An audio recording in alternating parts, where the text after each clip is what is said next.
বাগমা জলেমা এলাকায় সোমবার 12:30 নাগাদ এক হৃদয়বিদারক সড়ক দুর্ঘটনায় প্রাণ হারালো মাত্র 3 মাস 20 দিনের শিশু Riyan Jamatia. Bishramganj Don Bosco school থেকে ফেরার পথে বাগমা করইয়া মুড়া এলাকায় তাদের হিউন্ডাই গাড়িটি রাস্তার পাশে দাঁড়িয়ে থাকা একটি ট্রাকের পেছনে ধাক্কা দেয়। দুর্ঘটনার সময় রিয়ান ছিল তার পিতার কোলে। দ্রুত হাসপাতালে নেওয়া হলেও চিকিৎসকরা তাকে মৃত ঘোষণা করেন। আহত হন সানবি ও আমান জমাতিয়া। পুলিশ তদন্ত শুরু করেছে। এই ঘটনা ফের সড়ক নিরাপত্তা ও অসতর্ক পার্কিং নিয়ে জনগণের অসচেতনতার নগ্নচিত্রকে চোখে আঙুল দিয়ে দেখিয়ে দিচ্ছে।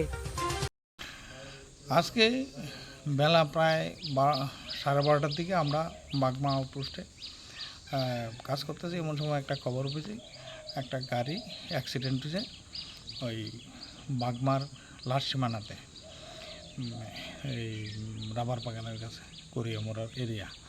তখন আমরা দৌড়ে গেছি, গিয়া দিই যে গাড়িটার মধ্যে একটা বাচ্চা আসছিল, তার বাবার কোলে বসা, আর এর যে বাচ্চাটা যেটু সে ড্রাইভিং করতে আসলে এমন সময় একটা ওএনজিসির বড় ট্রাক রাস্তার বাম পাশে দাঁড়িয়ে আসলো।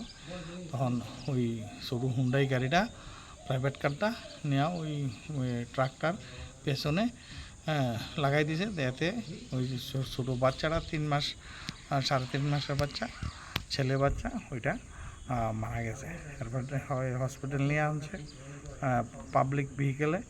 আনানোর পরে ডাক্তারবাবু পরীক্ষা নিরীক্ষা করে মৃত বলে ঘোষণা করছে। আর কেউ আহত হয়েছিল? আর বাচ্চাটার বাবার কোলে ছিল, বাচ্চাটার বাবা ইনজুর্ড হয়েছে। তারা কয়জন ছিল এখানে? গাড়িতে তারা মোট 4 জন ছিল। একটা বাচ্চা আহত হয়েছে না? হ্যাঁ, একটা বাচ্চা আহত। মানে কোন জায়গায় বাড়ি কিছু জানা গেছে? বাচ্চাটার পরিবারটা আর কি বাড়ি? বাচ্চাটার ব্রেনের মধ্যে আঘাত লাগছে। আর তাদের বাড়ি? তাদের বাড়ি জলেমা জলেমা কিল্লা থানার আন্ডার কিল্লা পিএস।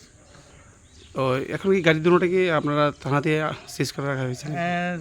সিজ হয়েছে না এখনো, আমরা এখানে আপনাদের মানে আমরা আমাদের হেফাজতে আছে।